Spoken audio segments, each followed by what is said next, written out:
we weren't even really talking about fiber like probably 50 years ago, definitely not really 100 years ago. We were eating meat, we were eating fat, we were eating maybe a bit of fruit, a little bit of vegetables, low toxicity, and everybody was good. Everybody was happy. Everybody was healthy. Everybody was going to the toilet perfectly fine.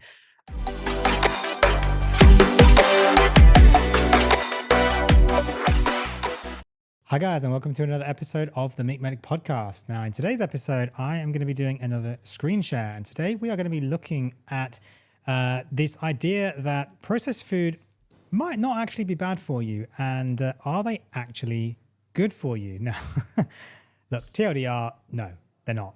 But let's have a little look.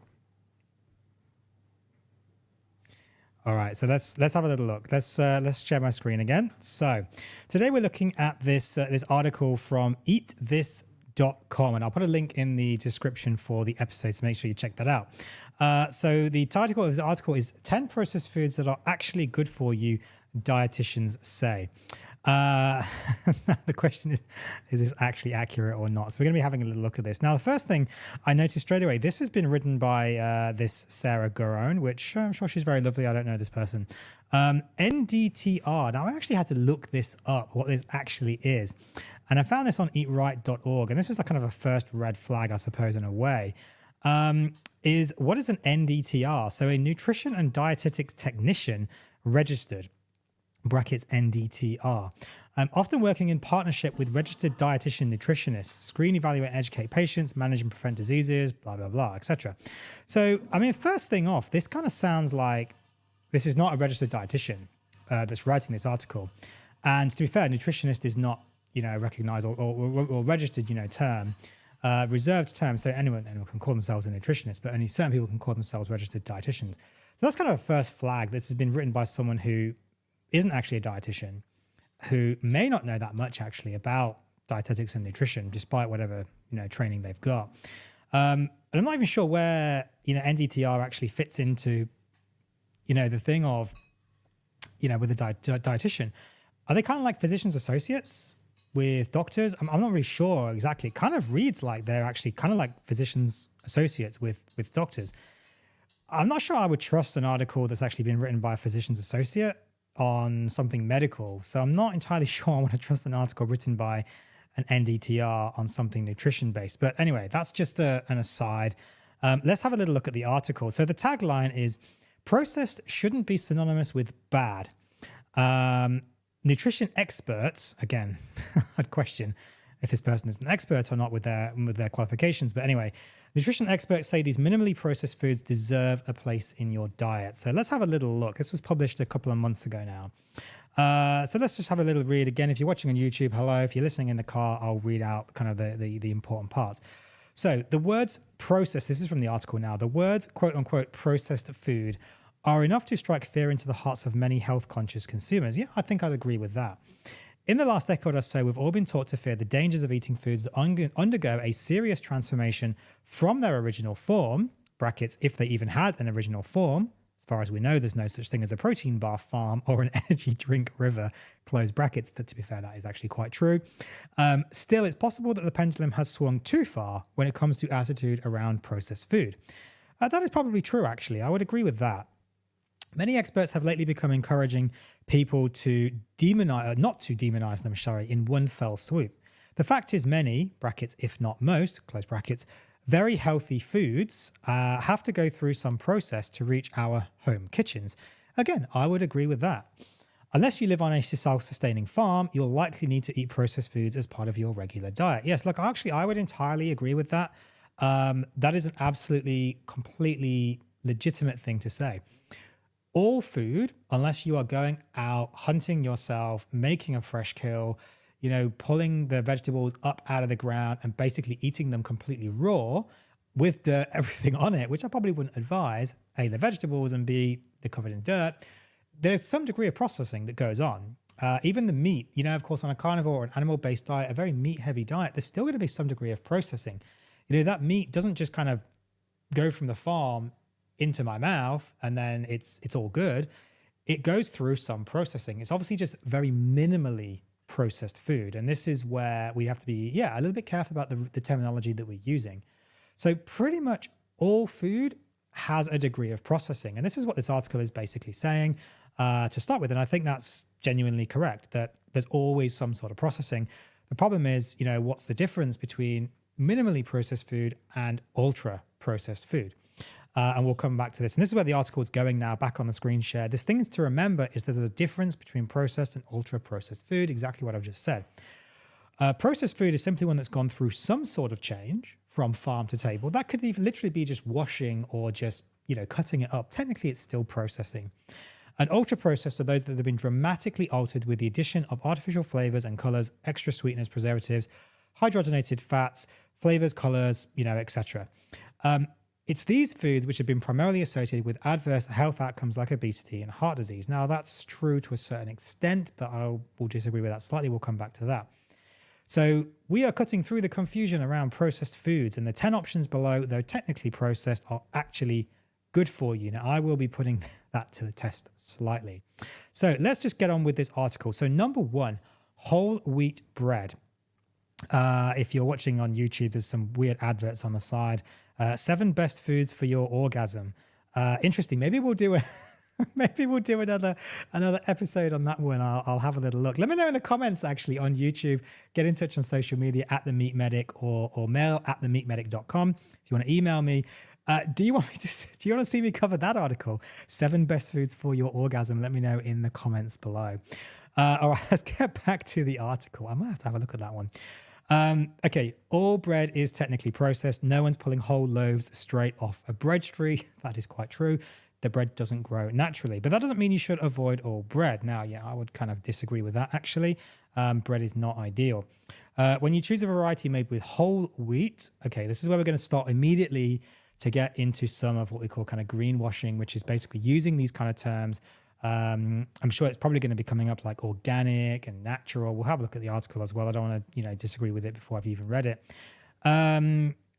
But yeah, we start talking about whole wheat straight away. It's like, okay, like we're talking about the benefits of fiber, micronutrients, and a bit of protein. What would she define, I wonder, as a bit of protein? I'm not sure a bit is a psychological term, a scientific term. I'm not sure bit is a standard international unit.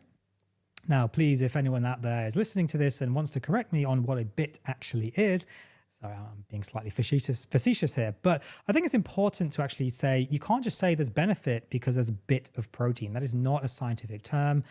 This is not a measure of anything that's actually in any way measurable. So you can't say this is healthy because there's a bit of protein. This also completely ignores the fact that bread is absolutely full of protease inhibitors, but I'll come back to that one in a moment. Whole wheat bread, look, predominantly, I'm assuming this is just kind of standard flour. It doesn't say otherwise, and that's generally what whole wheat bread is going to be. The majority of the protein in this is actually going to be gluten, most of which we actually can't even digest. Anyone with celiac disease, of course, is going to definitely disagree with this article that whole wheat bread's good for them. So if it's something like 85, I think, % of the protein in bread is actually gluten that we can't actually access. Now, look, I'll have to fact check that. Please let me know in the comments if I've got that wrong, but it's about right, I think, 85% roughly. That bit of protein is then reduced by 85%. I mean, what's 15% of a bit? I mean, yeah, who the hell knows? Then that's not even including things like protease inhibitors, lectins, phytates, oxalates, all these anti-nutrients, and I'm going to come on to that in a moment, that will be further reducing the potential benefits of this supposedly amazing food. Fiber is another really interesting one. And again, I mean, look, fiber, this is just kind of, it's not greenwashing, but, people talk about fiber like it's this unbelievably amazing thing that's like going to be like the second coming of Jesus or something. Like fiber is not going to save the world. Sorry, it's not. I'm sorry if that bursts your bubble. Fiber is not the be all and end all, okay, of the human race. We weren't even really talking about fiber like probably 50 years ago, definitely not really 100 years ago. We were eating meat, we were eating fat, we were eating maybe a bit of fruit, a little bit of vegetables, low toxicity, and everybody was good. Everybody was happy. Everybody was healthy. Everybody was going to the toilet perfectly fine until we stopped eating fat. Then we started to get a problem. And I've used this analogy before on my channel. Let's think about a bowl of Wheat Bix and a bowl of Wheat Bix or Weetabix if it's in the Weetabix in your country, or a bowl of butter. You know, the bowl of Wheat Bix, you leave it to go dry. You leave it out overnight. It goes rock solid, absolutely solid. That's what's happening in your colon. And you need to keep filling it with water, or you need more and more and more fiber to kind of push it out. And it just causes problems. And the bowl of butter, it just stays soft. It just stays absolutely soft. There's really no problems with it. And yeah, it's basically all good. So yeah, I don't think actually we should be fearing, I don't think we should be overly obsessing with fiber. The other consideration with fiber is this idea that fiber feeds our gut bacteria. And yes, it probably does, but it's not selective. And that's important because we want it to feed the good bacteria, not the bad. And this is a problem. It feeds bad bacteria as well. And it can potentially lead to things like SIBO, small intestinal bacterial overgrowth, which again, if you want to comment, if you want a video on that, let me know in the comments down below on YouTube. But SIBO is a big problem for people. And it's something that is kind of ignored when we talk about fiber, and the fiber, this amazing thing that like, oh my God, it's like the best thing ever. And how did we not know this before? And it's saving humanity. It's really not. It's really not. I want to talk a little bit about these anti-nutrients though. I'm kind of rambling a little bit, so I'm going to move on. I want to talk about anti-nutrients, and this is going to be relevant to a lot of this article, actually. I'm going to keep coming back to this idea of anti-nutrients. And this is something that is like basically completely ignored in the kind of medical profession, especially when it comes to nutrition, dietetics. It's completely ignored with these anti-nutrients. And this is a big, big, big deal, because you can't look at these things in isolation and say, bread has a bit of protein. I kind of hung up on this bit. You can't say, oh, it's got nutrients, so therefore it's good. No. Can you actually access those nutrients? Can you access those things, the bit of protein that's in there? How much can you actually access? The bioavailability. And what is it doing in your body? And this idea of these anti-nutrients, this is quite new to a lot of people, but this is something I talk about daily with my patients. Honestly, now I'm pretty much just all I'm talking to patients about now is oxalates all the time. And we're going to talk a bit about oxalates in a moment, but hopefully Sally Norton's going to be coming on the show fairly soon. She has tentatively agreed, so I'm hopefully locking her in soon. So that'll be a really good episode, because I talk to everybody about oxalates. Her book is amazing. Everybody should go out and buy her book. It's absolutely fantastic. I have a copy on my shelf somewhere. Hang on, where is it? There we go. Let me find her book here. Toxic Superfoods by Sally Norton. Absolutely amazing book. Reading this one at the moment as well, The Big Fat Surprise by Nina Tychols. I apologize if I've said her name wrong. Absolutely amazing book about the expose on kind of the fat industry, but that's, again, slight aside. I'm going to be covering that in a later episode. So I want to talk a little bit about these anti-nutrients. So I found this really good article. I think it summarizes things pretty well. I'll put a link in the description for the episode. So the Journal of Functional Foods in the Elsevier, Clinical of Functional Foods. And basically, this title was Anti-Nutrients, Lectins, Goitrogens, Phytates, and Oxalates, friends or foe. So if you Google anti-nutrients, friends or foe, or friend or foe, you'll actually find this article if you just Google it.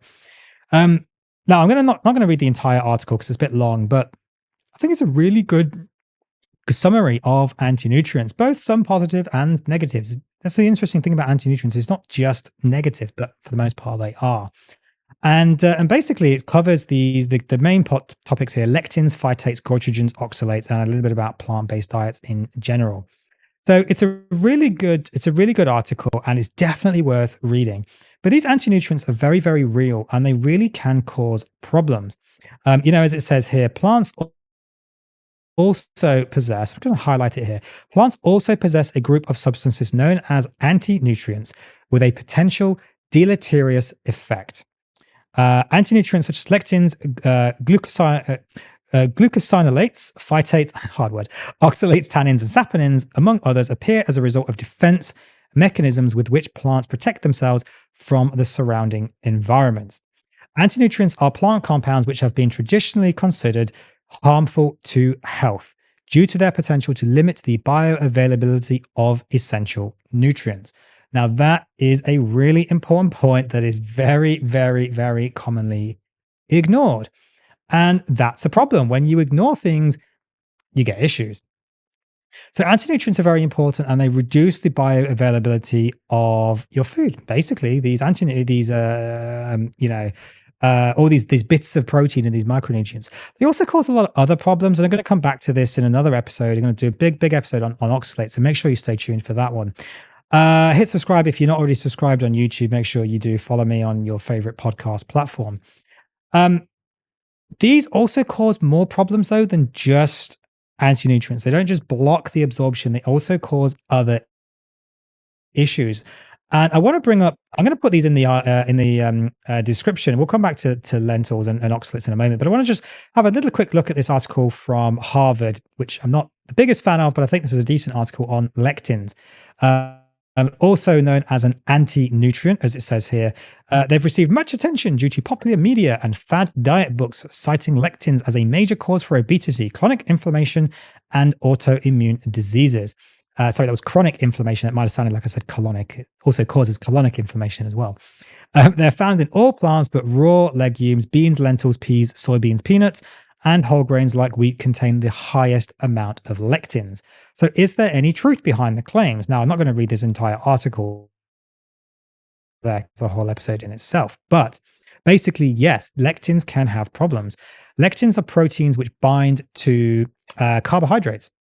And they can cause all sorts of problems. And they are definitely causes of things like leaky gut syndrome, IBS, possibly SIBO, small intestinal bowel bacterial overgrowth.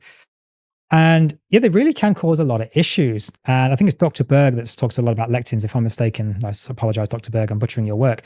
But these lectins are very, very important, and they can cause all sorts of problems. And the most common example probably we know of is kidney beans. And that's what the picture here is on the Harvard Health website, is kidney beans. Now, do not do this at home. Big disclaimer, do not do this. But if you ate raw kidney beans, you could actually probably die because of the lectins and the oxalates in those kidney beans.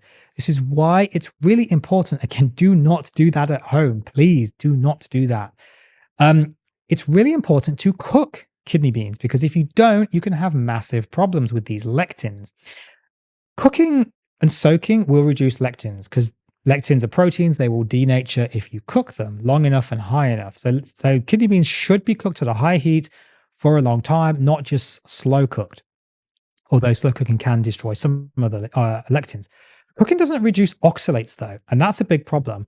And in fact, if we actually look at this article, I use this a lot with my patients. I'm still in the process of making my own article for this, but it's stjoes.ca, and if I'll put the link in the description again for the episode. If we just look at spinach here quickly, so spinach cooked, half a cup is 755 milligrams of oxalates. Spinach raw, 1 cup is 656 milligrams. So cooking the spinach actually increases the oxalate content. And this is a common misconception, that cooking detoxifies food. It actually makes spinach worse. It will worsen oxalates, which is a big problem, but it will reduce lectins.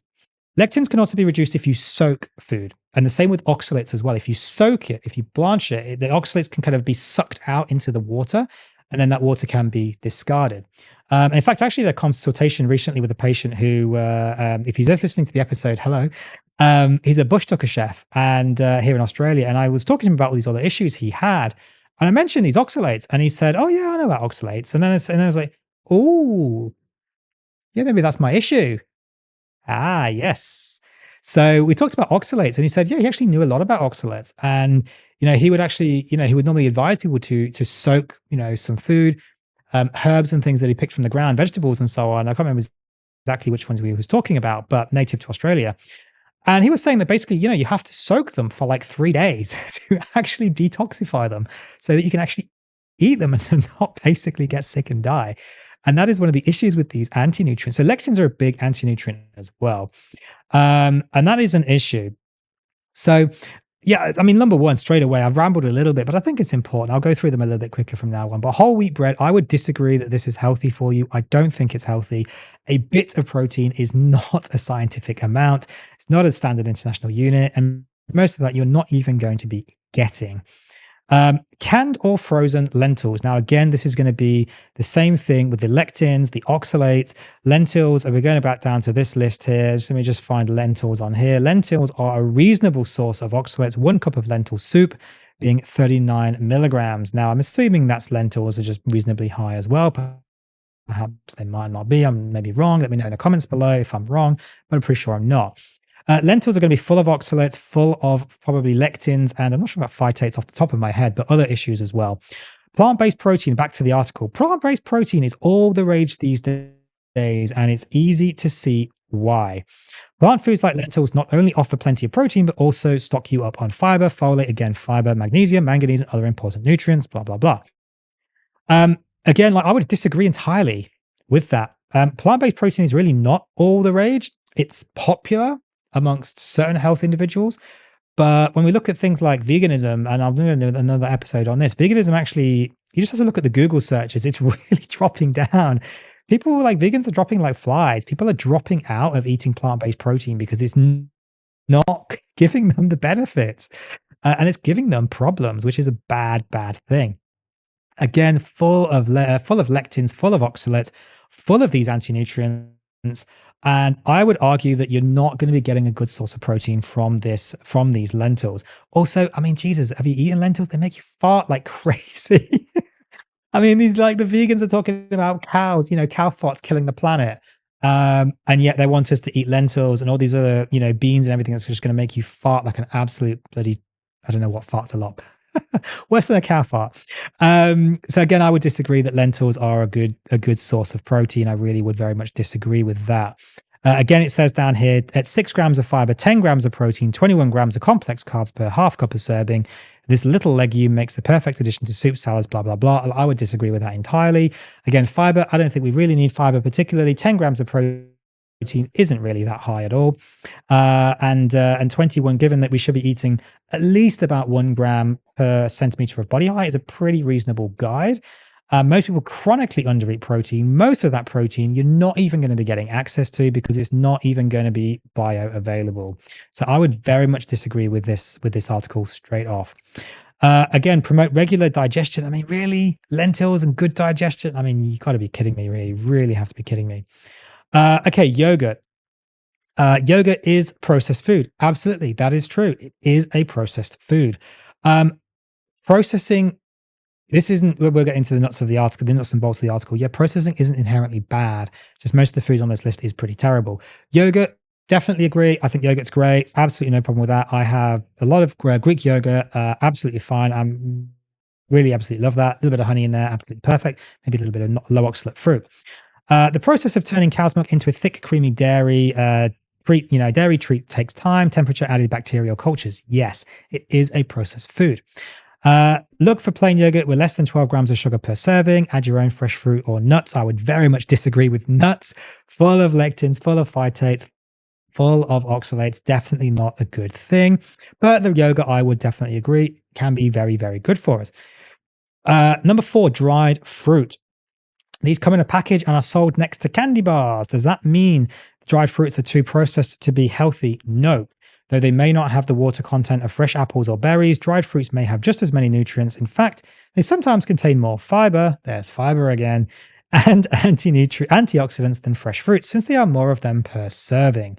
That's from the article, not my words. So yes, look, some of this is actually true.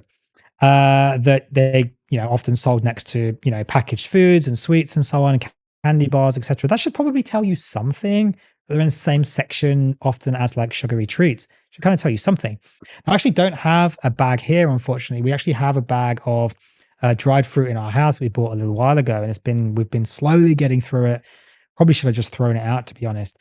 I wish I had it to show you, but it's actually got seed oils, and it's got added sugar in the fruit. That is an issue. Why are we adding seed oils to fruit? Probably as some sort of preservative. I mean, let me know in the comments on YouTube, get in touch on social media if you know why we are adding these things. But this is a problem that we're actually adding these things here. And yeah, that is basically a problem. Often it has things like added high fructose corn syrup as well. I've actually just pulled up on the other page screen here. I've actually pulled up an image here. Now I'm going to have to try and zoom in a little bit, and I don't know if people are going to be able to read this, but I'm just going to read the ingredients. This is for Woolworths mixed fruit. Woolworths is a supermarket here in Australia. And so mixed fruit, sultanas, 45%, raisins, 29%, currants, 14%. Nothing terribly bad about those. Citrus peel, 10%, orange and lemon. Okay, fine. Then we get to glucose fructose syrup. Now, if you don't know what I'm talking about here, glucose fructose syrup is another word for high fructose corn syrup. Why are we adding sugar to fruit? Straight off, this is not good. And this is supposedly dried fruit that they're saying is really good for us. It's then got preservatives added, potassium sorbate, sulfur dioxide, sulfites, acidity regulator, citric acid, and the last ingredient is cottonseed oil. Why are we adding seed oils to dried fruit?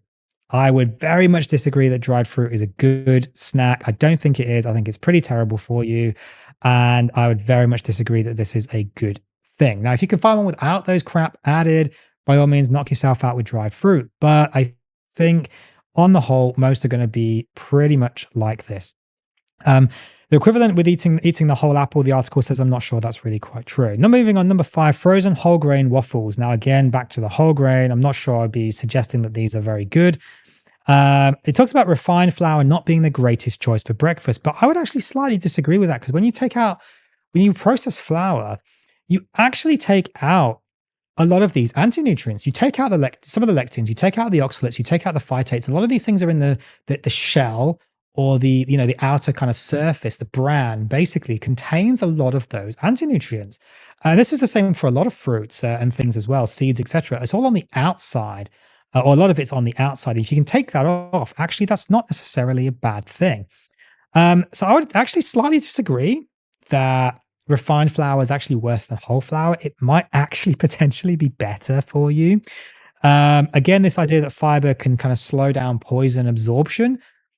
Do you need that if you're not eating the poison at all? I don't know. Do you? If you're not eating the poison, do you need to be slowing down the absorption? I'm not convinced of that. These things are saying they're convenient. Yes, look, they're convenient. They're versatile. Yeah, that's absolutely fine. But I would argue that frozen waffles from a pack, probably not the best. I would suggest get a waffle maker, get a pie maker, make some chaffles. If you're not sure what chaffles are, just Google them. Pretty easy recipe. Carnivore waffles, basically. Pretty much just eggs and cheese, I think it is. I actually don't have a waffle maker here or a pie maker here. We've got a tiny, crappy house, the rental, while we're building our house. And hopefully we'll get one at one point. We can make some chaffles. So Google chaffles, make chaffles. Absolutely great. I would not be buying frozen waffles. Popcorn. Okay, I think you might be starting to stretch this article a little bit if you're really trying to convince people that popcorn is actually healthy for them. Buttery microwave popcorn is often a source of hidden trans fats. There you go. You've literally said that popcorn's not good for people. Why are you saying it might be good for them? Artificial flavors, again, pretty bad. Putting it squarely in ultra-processed territory. Pretty bad for you. Plain or lightly salted popcorn is far less processed and actually has quite a few health benefits. Again, I would very much argue popcorn is not a healthy food. Is it the worst thing in the world? No, it's probably not. But is it healthy for you? I think would disagree. The idea, again, loaded with fiber. Again, we come back to fiber. God, this obsession with fiber. Jeez, it's crazy. And only 100 calories for 3 cups. Right. Okay. So what are you going to do? Eat like 3 cups of popcorn a day and that's your whole daily meal intake? Like, no. Why are we even talking about calories? Like, who cares about calories? Like, you have to eat actual food. You can't just go on calories, like 100 calories. Who the hell cares? Like, this is a form of basically greenwashing where they're saying, who cares about the calories? Or this is really low calorie, sorry. Who cares about all the other crap that we're putting in food? It's really low calorie, so it's really good for you. You're going to lose weight and you're going to be healthy if you eat low calorie. No, you won't. It's full of garbage. It's full of shit. You're not going to be healthy. Hummus. Hummus may be processed, but it's still a simple, nutritious food. Yes, it's simple. Yes, it's processed. Is it nutritious though? I would disagree. Hummus is made primarily of garbanzo beans and olive oil, according to this article. Now, I always thought Hummus was made from chickpeas primarily. Maybe it's just the type of hummus I'm used to. I don't really know. Look, I actually quite like hummus as a flavor, but I don't eat it now because it's absolutely chocked full of lectins, phytates, oxalates, all this terrible, terrible, terrible anti-nutrients and the problems they cause. Again, olive oil, I put olive oils in the category of seed oils. I'm sorry, I know people on YouTube are going to be going mental. I'm sorry. Olive oil is not that great for you. I'm sorry. I'm sorry that this burst your bubble. It's not that good for you. I would put it in the same category as seed oils because that's just the reality that most of these are not good for you. The production of olive oil, the idea of olive oil is great. The reality is that it's pretty terrible for the most part. And the same with avocado oil, that's even worse. Again, this obsession with fiber, fiber, and protein. Again, like doesn't even know how much protein this even has. Moving on, soy milk. I mean, really, soy, come on. I mean, soy is not good for you. Oh my God, can we just please get over this obsession with soy? It is not good for you.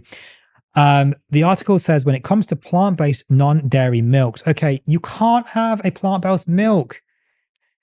You can't milk an almond. You know, what do you get the tiny little almond nipples and start milking? Like, no, almonds don't have nipples. Oats don't have nipples. Coconuts don't have nipples. Soy doesn't have nipples. Like, you can't milk a soy. You can't milk an almond. I'm sorry, but this is ridiculous. It's going to be full of chemical garbage. If you actually look at the ingredients, let me just have a little look at it. I'm going to pull this up on, again, the Woolworths. I'm going to have a look at Oatly here, if I can get rid of this. I'm not sure what's happening here. So let's just have a little look at Oatly, Oatly milk, and see what kind of ingredients this has got. I mean, basically, it's just pretty damn garbage. I actually put a post up on my Instagram not that long ago, and they basically say on the back of the packet, you know, don't look at the ingredients. I think if anything's telling you not to look at the ingredients, like that's pretty damn bad. Like that's pretty bad. You shouldn't be having to tell someone to don't look at the ingredients. This thing doesn't even show the ingredients here. Anyway, this pretty bad, basically, the ingredients for Oatly milk. Soy milk is really no better. It's absolutely terrible. My God, it's just the worst. Anyone that doesn't know that soy is not good, they need to check their nutritional information. I'm sorry, but you really do. Moving on, number 9, we're getting to the end now. Canned fish. Now, look, canned fish actually is not terrible for you, especially small fish like sardines. I know people are on about the sardine fast. It's kind of lost its trend again. Everyone's on about that for a long time. Haven't done the sardine fast. If you want me to do an episode on that, look, let me know in the comments. I'll do an episode on sardine fast. But it's kind of lost a bit of trend now, so I'm not sure anyone's that bothered about it. Canned fish can be really good, and I do have some occasional canned fish, although I very much haven't eaten that in the last year. My concern with canned fish is the mercury. And I'm just going to pull up this article here. Risk of mercury ingestion from canned fish in Poland. And I'm just the abstract here. And it's highlighted here. The study revealed that none of canned fish, again, I'll put the link in the description, none of the canned fish exceeded the acceptable levels set by the FAO and the WHO. Now, that's important. But the question is, what does that mean? So that means individually, none of the canned fish exceeded the acceptable levels set by the World Health Organization and the FAO. I'm not sure what the FAO is here in this context. I assume it's some sort of body that's regulating these things, maybe in Poland. The highest amount of mercury recorded was for canned tuna. We know that's likely to be the case. Things like swordfish and shark are even higher. Things like salmon, the smaller the fish, generally the less mercury. So sardines and mackerel and so on, pretty small fish, they're generally not that much of an issue. The problem I have with this statement is this really means that the canned fish alone doesn't exceed the levels by itself. It does go on to say that you could probably eat 1.8 cans of fish with the highest mean mercury content, and that shouldn't pose a risk to consumers. Now, I would argue really any mercury is not good. I don't want to be like skirting around and just saying, well, you know what, I'm just under the limit, so I'm probably fine. No, I think that's actually not very, very sensible. The issue with this is that what about all the other food? Like things like kale that like preferentially, I think it preferentially takes up mercury from the soil. Some weird gene in kale. Kale's bullshit anyway, to quote Paul Saladino. But that's an aside there. Like I would argue that this is not a good thing to be having these high mercury levels as well as other potential heavy metals. And then you get into the realm of like microplastics and all these other things with fish, which again, really not ideal. So I'd be a bit cautious about canned fish. I'd probably maybe stick to one a day, or one a week, sorry, at most. Even less than that, to be perfectly honest. Moving on, and yes, look, okay, fish is an excellent source for omega-3s. Yes, that's great, that's fine. But meat is a better source, in my opinion, of omega-3s and those saturated fats we also want. Now, last in the number 10 in the article, bean-based pasta. Now, again, look, basically, I'm going to say it again. They're on about I'm just going to read the article here. So, as a pediatric dietitian and mum of 3, one of my favorite ways to help my kids meet their needs for protein and fiber is to use bean and legume-based pasta, says this dietitian. Again, look, I would argue that that is not a good source of protein. The bioavailability is actually going to be quite low, and you're not going to be getting proper amounts of protein into your kids. Yes, it might technically be a complete protein. Some beans are complete proteins, like some wheat, like buckwheat, for example. Soy technically is a complete protein as far as I'm aware, but what is the bioavailability as well as the other issues? Bean-based pasta is going to be full of anti-nutrients, lectins, oxalates, phytates, other anti-nutrients, just like this article says here. Again, not good for you. So I've kind of rambled a little bit. Hopefully I haven't rambled too much. I think the idea here, I get where the article's coming from, and it's saying we shouldn't just demonize any kind of processing, and we should look at what the food actually is. And I would 100% absolutely agree with that. I do not have a problem with that whatsoever. What I do have a problem with, though, is saying that processed food can be good for you, and some ultra processed food can even be good for you. And they're even kind of trying to, I saw an article the other day, I can't find it now, I couldn't find it for the episode, but they're basically saying they want to try and redefine what they call ultra processed food and essentially kind of downgrade it, like shifting the goalposts, and basically saying, well, as long as it's not ultra processed, then it's fine. Don't worry about ultra processed food because it's not ultra processed. And it's like, really? Come on. Stop bullshitting people. Ultra processed is ultra processed. You can't just shift the goalpost and say, well, it's not ultra processed. Stop making this garbage food, and then we wouldn't have this problem. We wouldn't have to redefine anything. My suggestion is avoid ultra processed food like the plague, avoid seed oils like the plague, avoid anti-nutrients like the plague, especially oxalates. They are the biggest anti-nutrient going. Again, I'm going to do another episode on this in more detail. Make sure you subscribe for that, and let me know in the comments down below if you how you're getting on with oxalates, if you have an issue with oxalates in your diet, and whether they have been useful to you to take out of your diet. Most of what I talk about all day now really is just oxalates. My patients are probably getting really bored with it, but it's really making their lives a lot better. So I'm going to keep talking about it. So I think really I've rambled a little bit too much now. I'm going to cut it close soon. Anti-nutrients are a big deal. And this is part of the problem with this kind of processed food and this idea of greenwashing and saying it's all good for you because fiber is amazing, organic, everything, and so on. Anti-nutrients are a big problem. Processed food is a big problem. And I don't think we can be shifting the goalposts and saying, well, as long as it's not maximally processed, then it's probably okay. No, we really shouldn't be eating processed food. We should be sticking to a whole food, meat-based, low toxicity diet, which means basically meat, eggs, maybe a little bit of fish and seafood, bearing in mind heavy metals and microplastics like I've spoken about, dairy, maybe some fruit, probably low toxicity fruit like strawberries, blueberries, things like that. Melon, for example, watermelon. Had some watermelon tonight. Absolutely delicious. Haven't had it in ages. Oranges are not particularly high in oxalates, and of course some vitamin C there as well. And basically low to no vegetables. If you really have to eat some vegetables, make them very low toxicity. That's really my closing comments, guys. So thank you very much for listening to me rambling. If you've got this far, I appreciate it. Make sure you subscribe on YouTube. Follow me on social media at The Meat Medic. Get in touch with your concerns around processed food and anti-nutrients and what your experiences have been. I'd love to know. Let me know in the comments on YouTube, of course. If you enjoyed this podcast, please share it to your friends. Spread the word about The Meat Medic, myself, and how we can try and improve people's lives through proper nutrition. Thank you very much, guys, and I'll see you in the next episode.